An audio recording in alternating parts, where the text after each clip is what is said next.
नमस्कार, मैं ज्योति श्रीवास्तव। आप देख रहे हैं सी न्यूज भारत। वक्त हो चुका है मध्य प्रदेश और छत्तीसगढ़ बुलेटिन का, जिसमें बात होगी भोपाल की, जहां 11वां अंतर्राष्ट्रीय वन मेले के आयोजन को लेकर प्रेस वार्ता आयोजित की गई। साथ ही बात होगी धमधा की, जहां 21 बग्गियों के साथ भव्य वरघोड़ा आयोजित किया गया। ऐसी तमाम खबरों पर विस्तार से होगी चर्चा।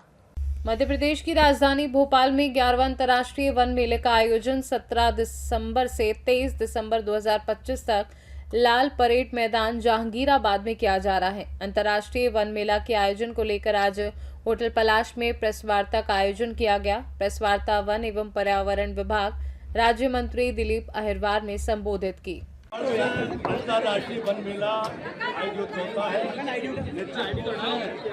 17 से 23 तारीख तक ये वन मेला रहेगा और इस वन मेले में मध्य प्रदेश से वन में रहने वाले हमारे चाहे वैद हो, चाहे अलग अलग प्रकार खाने की स्टॉल हो, आयुर्वेदिक की स्टॉल हो, वो स्टॉल भी लगती है।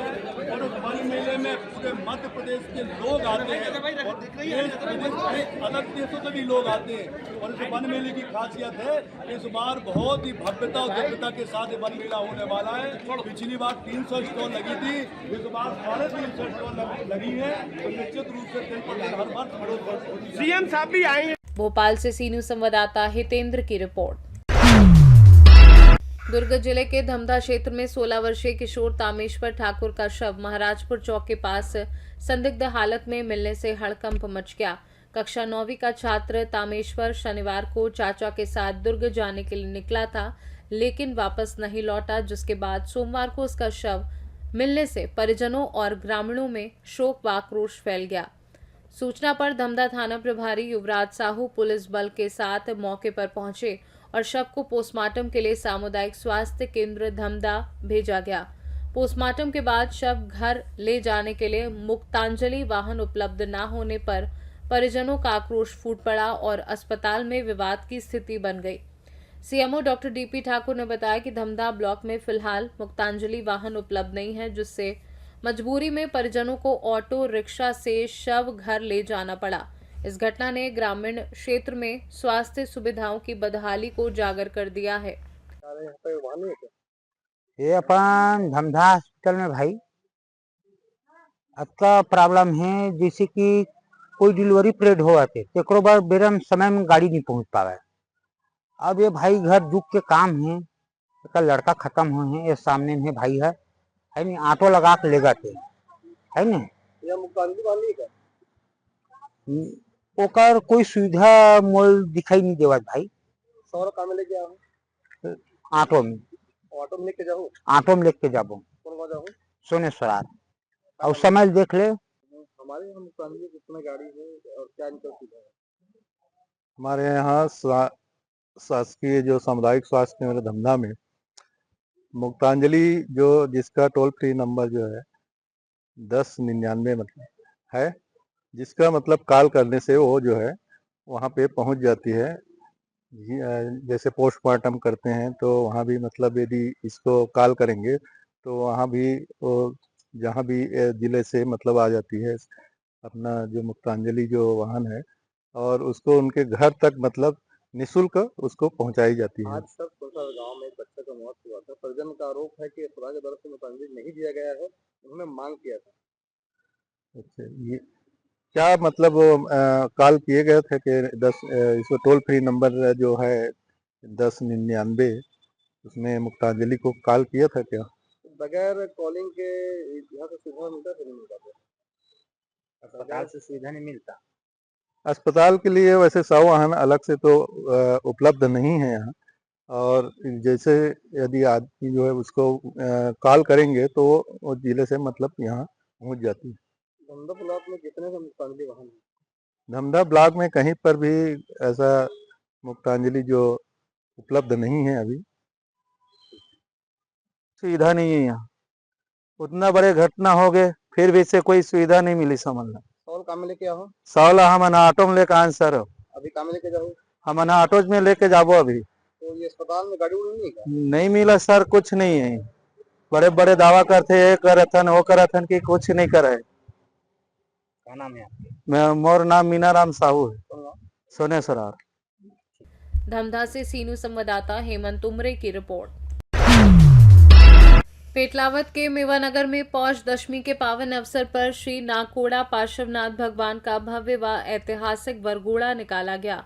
दामोदर कॉलोनी स्थित भैरव दरबार से प्रारंभ हुए वरघोड़े में 21 बग्गियां, घुड़सवार, बैंड ढोल के साथ नगर भ्रमण हुआ। प्रथम बग्गी में श्री पार्श्वनाथ भगवान व द्वितीय में नाकोड़ा भैरव विराजमान रहे। नगरवासियों ने जगह जगह गहुली कर स्वागत किया तथा गादीपति श्री सुमित जी पीपाड़ा का बहुमान किया गया। भजनों की प्रस्तुतियों, पुष्प वर्षा व महाआरती के साथ उत्सव संपन्न हुआ। इस अवसर पर विभिन्न सेवाओं के लाभार्थियों व पत्रकारों का सम्मान किया गया। देश के विभिन्न राज्यों से बड़ी संख्या में श्रद्धालु दर्शन व आशीर्वाद हेतु पहुंचे। झाबुआ से सी न्यूज संवाददाता मनीष कुमट की रिपोर्ट।